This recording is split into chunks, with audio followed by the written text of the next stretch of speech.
என்னப்பா பண்ற? அதாவது வெத்தலை போடலன்னு. இந்த வெத்தலை வந்து இல்லாத போது வீட்டில் யார் வீட்லேயும் அப்போல்லாம் வெத்தலை இருக்காது. அப்போ வந்து பெரியவங்களாம் வெத்தலை போடுவாங்க. இப்போ எல்லார் வீட்லேயும் இருக்குது. அது யாரும் வந்து யூஸ் பண்ணுறதில்ல. இது வந்து உடம்புக்கு வந்து அவ்வளோ நல்லது.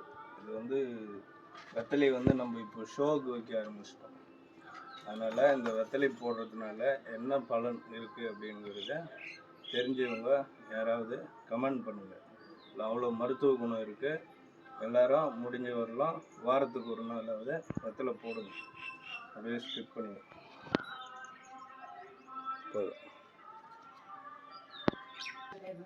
இந்த வெத்தலையை வந்து எல்லோரும் சாப்பிடுங்க. உடலுக்கு ஜீரண மண்டலத்துக்கு வந்து அவ்வளோ நன்மை தரக்கூடியது. ஏன்னா இப்போ எல்லார் வீட்லேயுமே இருக்குது வெத்தலை. அதனால் எல்லோரும் சாப்பிடுங்க. அது வள்ளலாரும் வெத்தலையை சாப்பிட சொல்லியிருக்காரு. அதனால் சாப்பிடுங்க. அருட்பெரும் ஜோதி, அருட்பெரும் ஜோதி, தனிப்பெரும் கருணை, அருட்பெரும் ஜோதி.